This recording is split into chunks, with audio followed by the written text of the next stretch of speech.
Take this journey with me through this credit report while I show you different tips and ideas on how to dispute certain things that may come up in your credit report. So Capital One has a pretty decent card called the Platinum. The Capital Pay. So I like to give some away, and I like to pass them away to get those collections removed off your credit. Did you know that most collection clients receive the star letters or installment email? Okay, so the first account that we're coming to is not reporting on all three credit bureaus, which as a disputer, that is always like an A++. There, that is less companies that I have to fight with.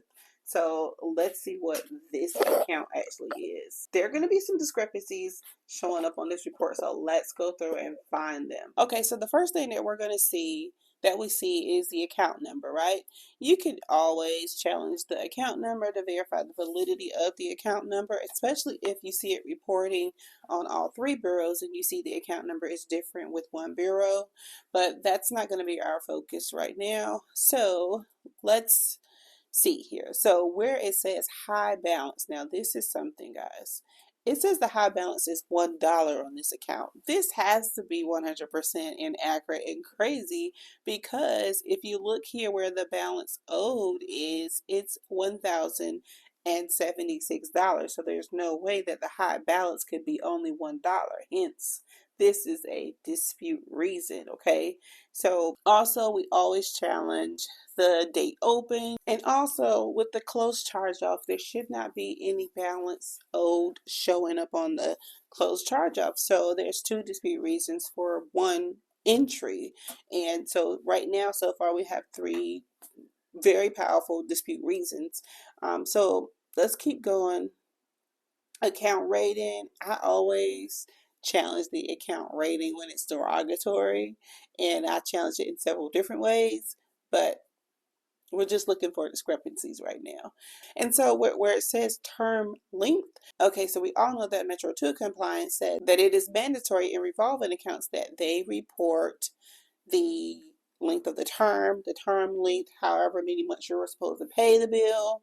That's supposed to be reported. So there's 1, 2, 3, 4 discrepancies there, and I could go on and find more, but however, I want to keep this to, we're just looking for actual discrepancies here. We're looking for how they reported something wrong, not all the things that we can necessarily challenge. I don't want to confuse you here.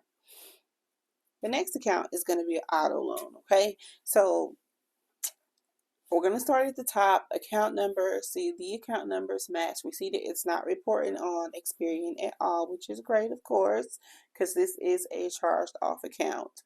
So where it says high balance, we have a discrepancy issue here because it's reporting two different high balances, but we're going to challenge both of them and say that both of them are inaccurate and misreporting. So with this right here, I would say something like the high balance is inaccurate, misreporting is fraud, please remove this at once. So we're going to move down to last verified. That really doesn't matter because that's not required. Date of last activity is not required as well. Date reported, not required. Date opened is required, and let's see if there's a discrepancy. TransUnion is saying 4/28/2020, and Equifax is saying 4/1/2020. So yes, there is a discrepancy there. So this is inaccurate. So we're going to use a good dispute reason here. We can say something like misrepresenting open date. Please delete this at once. Or you can say that this violates Metro 2 and CDI regulations. You can say any of that stuff. So balance owed, okay, this is a closed charge off. There should be no balance reporting here on this account. You can use your dispute reason there. Account rating, derogatory, I always challenge that. Like I said, the account description, the dispute status it's not really required, so we're not even going to touch that.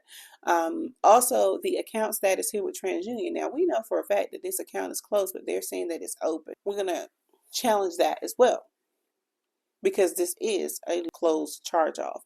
And the payment status, we always want to challenge the payment status. When the payment status says collection charge off or charge off collections, you just want to say, I challenge the validity of this reporting.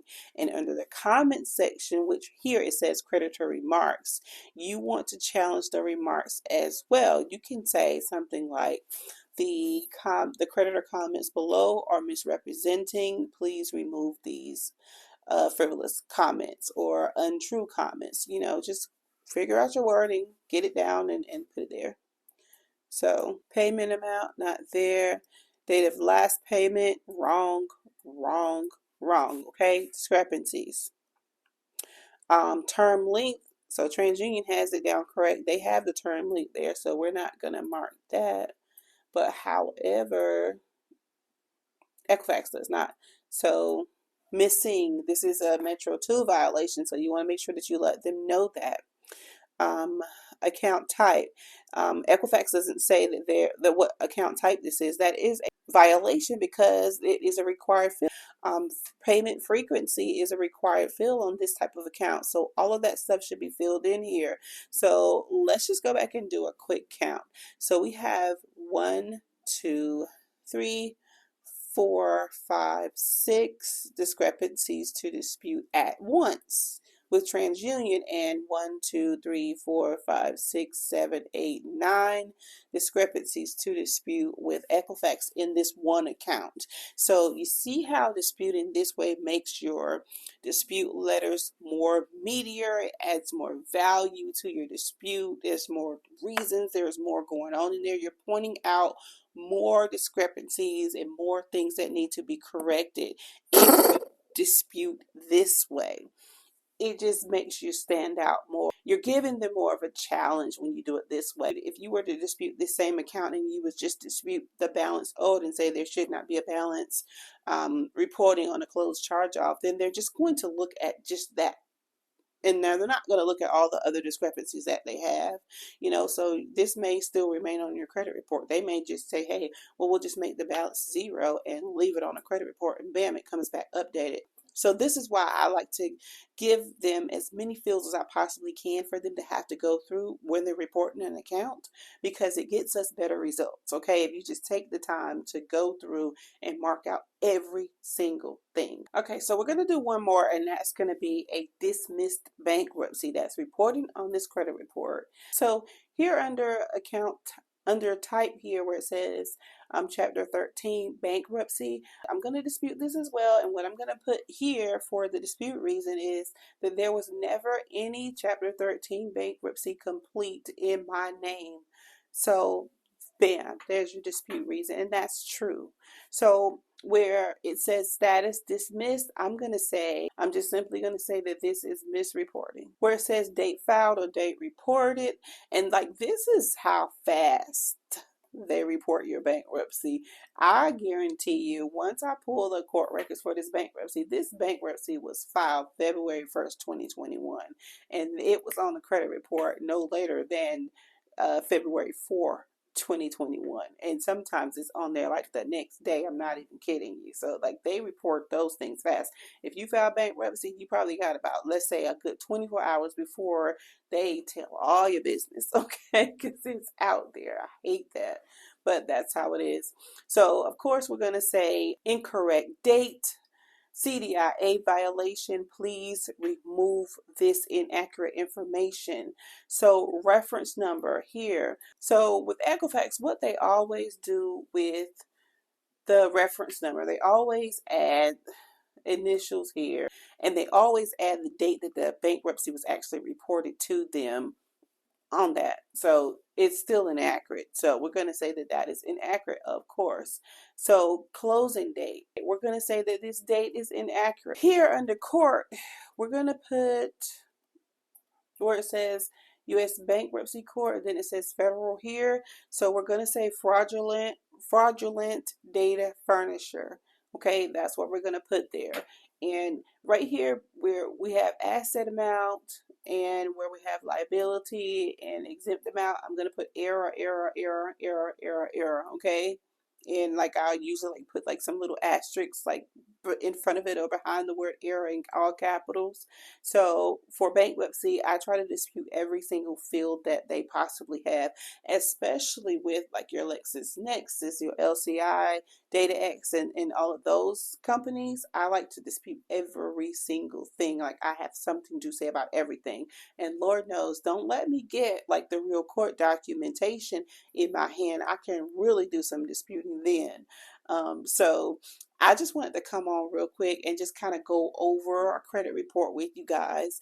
If you have something specific, like a collection or rental debt or whatever it may be, that and you would like to see me go over it as far as finding discrepancies and reasons to dispute, please don't hesitate to leave a comment below. Let me know or shoot me a quick text. Happy to make the video when I have some free time.